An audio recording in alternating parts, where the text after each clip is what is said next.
आज इस मंच पर पारकी संत बैठे हुए हैं, ये पारकी संत समाज है। यहां भी यदि भूल रह गई तो कहीं निकलने वाली नहीं है। भूल यहां भी रहेगी तो कहां निकलेगी? नहीं निकलेगी। सदगुरु श्री गुरुदयाल साहब ने भी कहा है, कोई कसर नहीं छोड़ी। सदगुरु श्री पूरन साहब जी ने कसर नहीं छोड़ी। आज त्रिजा जयंती है, त्रिजा भी पूरा किया और निर्णय सार भी पूरा किया। कार्तिक मास पूनम तिथि शुक्ल पक्ष परमा, आज पूर्णमासी का दिन है, चंद्रमा पूरा रहेगा।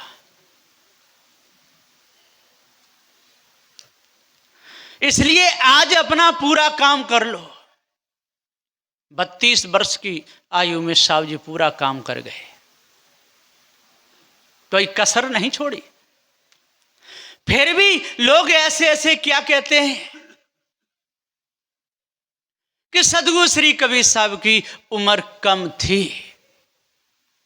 छोटे थे,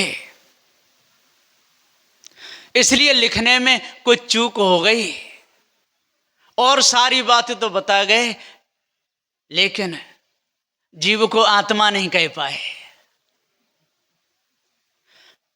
सदगुरु श्री गुरुदयाल साहब जी कहते हैं 273 नंबर की साखी में कबीर परिचय में साफ साफ का है, कबीर आत्म राम की परी जगत में शोर, जो पूछो कैसो आत्मा तो देते दांत निपोर। क्या क्या नहीं लोग कह जाते। मिली जुली सरकार,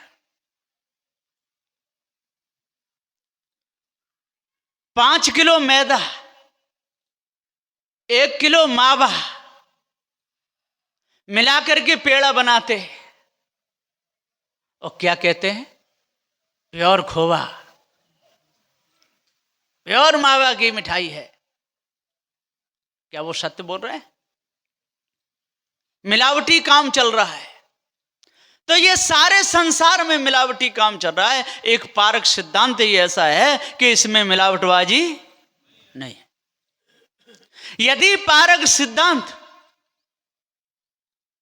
लोप हो जाता, वैसे हो नहीं सकता है, तो क्या होता? विचार करो। साधु से कोई कहते कबीर साहब से पहले भी पारकी संत होते चले आए समय समय पर। कोई प्रमाण होना चाहिए ना, कोई लेख होना चाहिए। कपिल मुनि को बताते हैं, जड़ चेतन का निर्णय बताया है, उसको तो विष्णु का अवतार ठहराया गया है। कपिल मुनि को विष्णु का अवतार बताया गया है।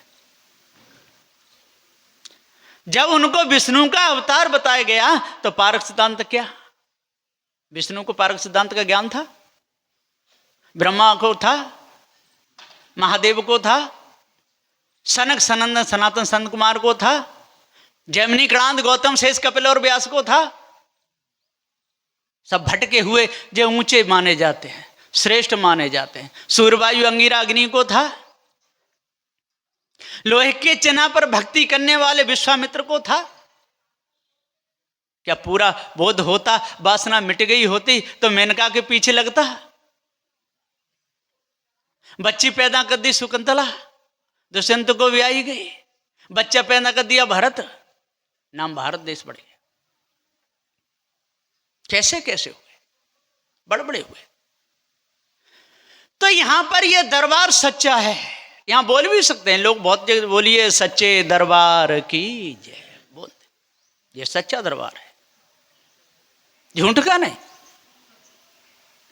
दरबार लगा है झूठ का, उपदेश देते हैं झूठ का, देवी देवता झूठे और जयकारा लगे रहे, बोलिए सच्चे दरबार की। कैसे लोग हैं? क्या जिंदा शेर के मुख में और कबूतरी अंडा रख सकती है? हमने देखे। उसको जिंदा बताते हैं, जिंदा है, इसमें प्राण प्रतिष्ठा की गई है, देवी बैठी हुई है। वृंदावन में छठी करा, लोग गए होंगे, देखा होगा। पहले पड़ता है प्रेम मंदिर, उसके बाद में आगे चल के देवी का बहुत बड़ा मंदिर बनाया है। वहां पर एक कबीरपंथी भक्त नौकरी करते थे, पुजारी थे, वो देवी के मंदिर गए, पूजा नहीं करते थे, पुजवाते थे, पैसे रखते थे। मैं भी था, एक संत जी और जहां प्रिय रंजन साहब, हम 2 जने गए। इन्होंने कहा साहब जी देखो देखो। मैंने क्या? कि शेर के मुख में से और कबूतरी उड़ के गई। मैंने अंडे रखे होंगे कि शेर के मुख में, कि और क्या है? मुझे मनुष्य ऐसे उल्लू हैं कि उसको जिंदा मार रहे हैं। कबूतरी को पता है कि ये मुर्दा है। क्या जिंदा शेर के मुख में कबूतरी अंडा रखेगी? कहीं किसी की भी आप मूर्ति बना दीजिए, उस पर पक्षी बैठ जाते हैं, बंदर भी चढ़ते हैं। अभी हम पूना गए थे, सेणगे साहब के यहाँ, वो घुमाने करके ले गए थे कि चलो आपको घुमा के लाते हैं। तो एक मंदिर पे गए, मूर्तियां बहुत बड़ी बड़ी, उस पे उनके ऊपर और बहुत से पक्षी बैठे और लोग पूजा भी कर रहे। या उनमें प्राण पड़ गए होते तो क्या पक्षी बैठेंगे ऊपर? क्या वो भोजन नहीं पाएंगे? क्या वो पानी नहीं पिएंगे? क्या पेशाब नहीं करेंगे? रावण तो 7 समुद्र का पानी पी गया था, ऐसी ऐसी कल्पना लिखी है। जब महादेव को ले जा रहा था खुश करके लंका के लिए, देवताओं में हलचल मच गई। विष्णु जी उनके पास में पहुंच गए, ब्राह्मण का भेष बना करके। देखो जहां जहां छल कपट किया, किसने किया? विचार करो, भेष में, ब्राह्मण का भेष, विश्वास करते लोग। उसे प्यास लगी, रावण को कहा कि मुझे पानी पिला दो, तो कमंडल में पानी पिलाया। ऐसा कमंडल कि उसमें 7 समुद्र आ गए, 7 नदियां भी आ गई। देखो पी गया, और पी गया तो पेशाब तो लगेगी ही लगेगी। आगे चल के वो देख रहा है अब पेशाब लगी, अब क्या करूं? तो फिर वो विष्णु भगवान सामने पहुंच गया। क्या बात है? उनके ये शिवलिंग को थोड़ा पकड़ लो, मैं पेशाब को जा रहा हूं। इधर गया और इधर से आया, बोले जल्दी आ जाना, और 7 नदियों का पानी का सहज में निकल जाएगा। देरी हो गई, उसने शिवलिंग वहां रख दी। फिर उस पे रावण पे हिली तक नहीं। ऐसी ऐसी कल्पना लिखने वाला ज्ञानी हो सकता है? 13 लाख गुना बड़ा पृथ्वी से सूर्य, और सूर्य को किनके मुख में रखवा दिया? हनुमान के मुख। युग सहस्त्र योजन पर भानु, और लीलियो ताय मधुर फल जाने। कैसी गप! लोग लड़ने को तैयार हो जाते हैं। गप तो गप्पी ही दे सकता है, कौन देगा? यदि उन्होंने नहीं दी तो लिखने वाले की कमी, या उसको मिला चढ़ा करके कर दिया। ऐसा होता है। लोग सौदा खरीद के लाते हैं, दूध खरीद के लाते हैं, आधा पानी मिलाते हैं, और वो भी बेचारे क्या करें, प्योर दूध तो बच्चों को पचता ही नहीं है। एक दूध बेचने जाता था गांव में, और प्योर दूध बेचता था। माताएं बच्चों को पिलाती थी, पचता नहीं था, टट्टी हो जाए। लड़ती थी कि तू नकली दूध पानी मिला के दे के जाता है, हमारे बच्चों को पचता नहीं। वो हाथ जोता, नहीं माता मैं प्योर दूध लाता हूं। एक पुराना दूध दिया था खिलाड़ी, उसके पास में पहुंचा, उसका भैया मैं थन कड़ू दूध ले जाता हूं बिल्कुल, और माताएं गाली देती है कि हमारे बच्चे बीमार पड़ गए, टट्टी हो गई। कि देख 3 गुना पानी मिला के ले जाना। तो 3 गुना पानी मिला के ले गया, आवाज लगाई, माताओं ने लिया, बच्चों को पच गया।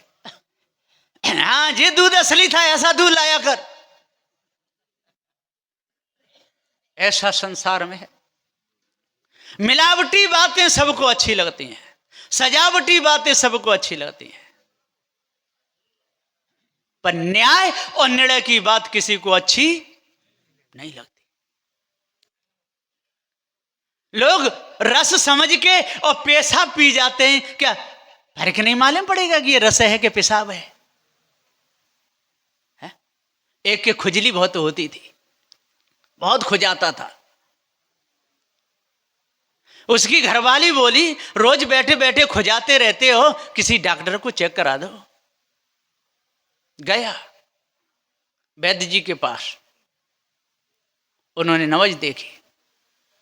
वो बोले सुबह का और पेशाब लेके आना, तब मैं जांच करूंगा पेशाब की, तो आपको दवाई दूंगा। सारे रोग पेशाब से ही होते हैं। अब वो गया तो उसके घर में और भी थे परेशान। वो एक मटका लाया और रख दिया। सारे परिवार के लोगों से कहा सब इसी में पेशाब करो, सबका चेक हो जाएगा। सबका पैसा भरवा लिया। सुबह डॉक्टर की दुकान पर पहुंचा। उस दिन था रविवार, दुकान बंद। पूछा भैया डॉक्टर साहब कहाँ मिलेंगे? कि वो अपनी कोठी पे मिलेंगे, आज इतवार है, छुट्टी का दिन है। अच्छा तो मैं कोठी पे ही चला जाऊंगा, बता दो। पूछ लिया। 2-3 किलोमीटर मटका रख के सिर पे, पेशाब से भरा हुआ पहुंचा। रास्ता में गन्ने का रस बिक रहा था। उसने गन्ने का रस पिया 1 गिलास, आधा गिलास पी लिया, आधा उसके ऊपर रख लिया। लेकर के पहुंचा। गेट पर आवाज लगाई, डॉक्टर साहब हैं क्या? डॉक्टर साहब की घरवारी लिख रही, डॉक्टर नहीं, वो सेहत में डॉक्टर नहीं बन जाती हैं, उनको कोई डिग्री नहीं करनी पड़ती। वकील की घरवाली वकील है, डॉक्टर की घरवाली डॉक्टर नहीं, मास्टर की घरवाली मास्टर नहीं, उनको कोई जरूरत नहीं। अब वो डॉक्टर ने निकल के आई बाहर। क्या बात है कि ये मटका रखा है, डॉक्टर साहब को बता देना, अब मैं थक गया हूं, कल ले आऊंगा। कह के चला गया। ये नहीं कहा कि इसमें पेशाब है, और गिलास में रस भी छोड़ गया। देखा तो रस था। बच्चे ने चाहा, मम्मी क्या कि ये तो मीठा मीठा लग रहा है। कि हाँ तो गन्ने का रस लाए, जो डॉक्टर साहब के मित्र हैं। अंदर ला मटका, अंदर ले लो। मटका अंदर रख लिया। सबने भर भर गिलास पिया। बच्चे बोले मम्मी ये तो नमकीन नमकीन जैसा लग रहा है। बेटा इस साल वर्षा ज्यादा हुई है तो गन्ने का रस फीका हो गया है।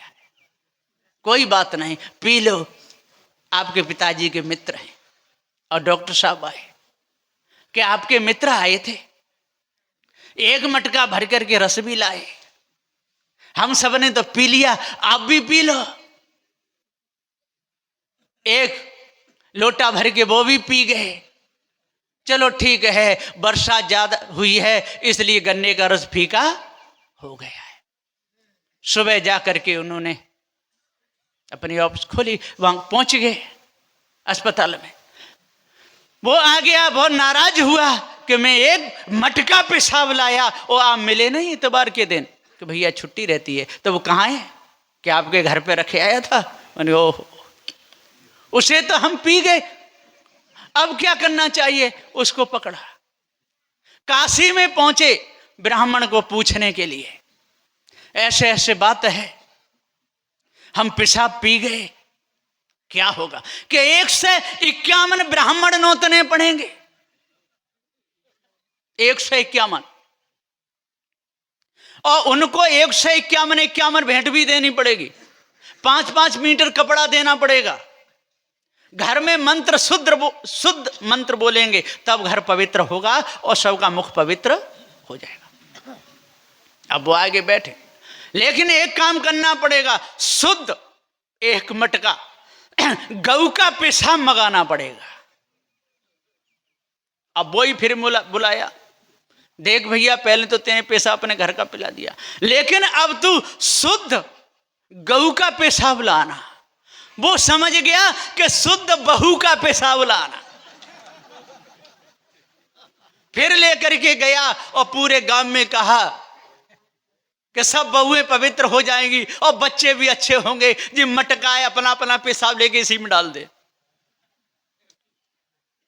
मटका फिर भर गया, सुबह लेकर के आ गया। उन्होंने 3 बार छान लिया, पेशाब कोई छनेगा? ब्राह्मणों ने पूरे घर में छिड़का किया, मोहल्ला में भी कर दिया, और सब ने 3-3 4-4 चम्मच मुख में डाल लिया। फिर क्या भैया, पेशाब तो अच्छा था, देसी गऊ का लाया था कि देसी गऊ क्या होती है, मैं तो बहू का लाया। आपने तो कहा बहू का लाना। तब वो वहां से सब भागे। पहले परिवार की पेशाब पिला दिया, सब बहुओं की पिला दिया। सदगुरुदेव जी पुकार के समझाते हुए कहते हैं, ठीक है इसी प्रकार लोगों पे नदियां पुजवा दी, कितनी बड़ी भूल। एक नदी का नाम तो गंगा रख दिया, उसने सबको गंदा बना दिया। इस गंगा नाम ने सारे के सारे पापी बना दिए। कई नदी नहा करके और पाप कटते हैं। लोग कहते हैं गंगा नहाने से और पाप कट जाते हैं, इसलिए तो लोग ज्यादा पाप करते हैं। गंगा नहाने से पाप कटते हैं, इसलिए लोग ज्यादा पाप करते हैं। पूरी साल पाप करो, एक डुबकी लगाओ, पाप कट जाएंगे। महीना 6 महीना में, या पूरा जन्म पाप कर लो, बुढ़ापे में डुबकी लगाया हो। कोई कोई तो बुढ़ापे में पति पत्नी जाते हैं, पूरा जीवन मनमाने कर्म करते हैं, बच्चे पैदा करते हैं, शादी भी करते हैं। अब गंगा चलो, गंगा नहाया में, जो ऐसा लिख ही रखा है कि गंगा नहाने से पाप कट जाते। अब ये धोखा दिया है कि नहीं? लिखने वाले ने धोखा दिया, समझने वाले की समझ ने काम नहीं किया। कितना बड़ा अनर्थ हो गया। परिवार की पेशाब पी गए, बहू की पेशाब पी गए, और गऊ की भी पी जाए तो क्या वो अमृत है? पी रहे। इसलिए सारे संसार में शोर मचा हुआ है। कबीर आत्मा राम, परा जगत में शोर। जो पूछो कैसा आत्मा, तो देते दांत निपोर। दांत निपोते हैं। आत्मा है, शुद्ध है, पवित्र है। आत्मा भक्ति करो तो शांति मिलेगी। अरे बंधन छूटे तो जीव तो शांति है। आत्मा को व्यापक कहा है, जीव को एक देशी कहा है। दोनों की व्याख्या अलग अलग है, कोई धोखा नहीं है। जब धोखा है क्या? साधु श्री कबीर साहब ने कहा, आत्म मार पसाने पूजे, उनमें किछु न ज्ञान। जब सब में व्यापक आत्मा को बता रहा है, तो क्या बकरे में आत्मा नहीं, गऊ में आत्मा नहीं, बैल में आत्मा नहीं, क्या पत्थर में नहीं? जब सब में व्यापक हो गया तो एक को काट रहा है और एक को पूज रहा है। दोगलेपन का काम हुआ कि नहीं?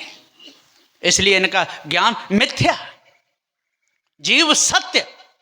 और ईश ब्रह्म आत्म परमात्म गुरुवन दृढ़ कीना, इसी भास में भरमत डोले बनो बुद्धिहीना।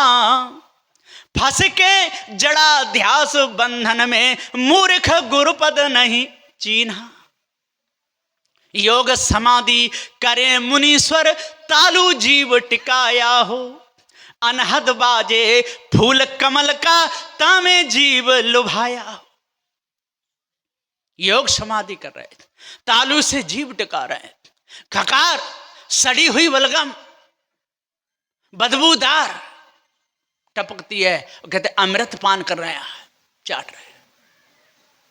कैसे लोग हैं? समाधि लगाते हैं। सदगुरुदेव जी कहते हैं कि जब तक आप लोग दृष्टि अभ्यास को नहीं करोगे, तब तक आपको पता ही नहीं चलेगा कि हम क्या कर रहे हैं। धोखे में, सारा संसार धोखे में। कहीं कबीर सकलों जग अंधा, ऐसे शब्द क्यों कहे सदगुरुदेव ने? सब अंधे ही मिले, देश विदेशे हों फिरा, गांव गांव की खोर, ऐसा जियरा ना मिला लेवे फटक पछोर। ऐसा नहीं मिला। सारे के सारे धोखे में डालने वाले मिले, निकालने वाले नहीं मिले। आज इस मंच पर पारखी संत बैठे हुए हैं, ये पारखी संत समाज है। यहां भी यदि भूल रह गई तो कहीं निकलने वाली नहीं है। भूल यहां भी रहेगी तो कहां निकलेगी? नहीं निकलेगी। यहां भी जूता चप्पल चुराते रहे तो कहां चुराना छोड़ोगे? इसलिए जूते चप्पल नहीं चुराना। बहुत चुराते हैं, ढेर लग जाते हैं टूटी चप्पलों के, टूटे जूताओं के। नए नए पैर जाते हैं, जूता बदलने आते हैं। इसलिए साहब कहते हैं कि यह सत्य का दरबार है। ये भूत भवानी चंडी मुंडियों की पूजा का दरबार नहीं है। जो दिव्य दरबार लोग लगा रहे हैं, झूठे जयकार लगा रहे हैं, उनका दरबार नहीं है। ये तो सच्चा दरबार है। बोलिए सच्चे दरबार की जय, बोलिए सनातन धर्म की जय। सनातन ये चेतन जीव है, धर्म इसका ज्ञान है। इसलिए अपने आप को जानो, ये पारक सिद्धांत है। यदि इस भेद को जानोगे तो बीमारी कटेगी, नहीं तो सनातन धर्म के नाम पर पत्थरी पत्थरा पूजते रहोगे। बोलिए श्री सद्गुरुदेव की।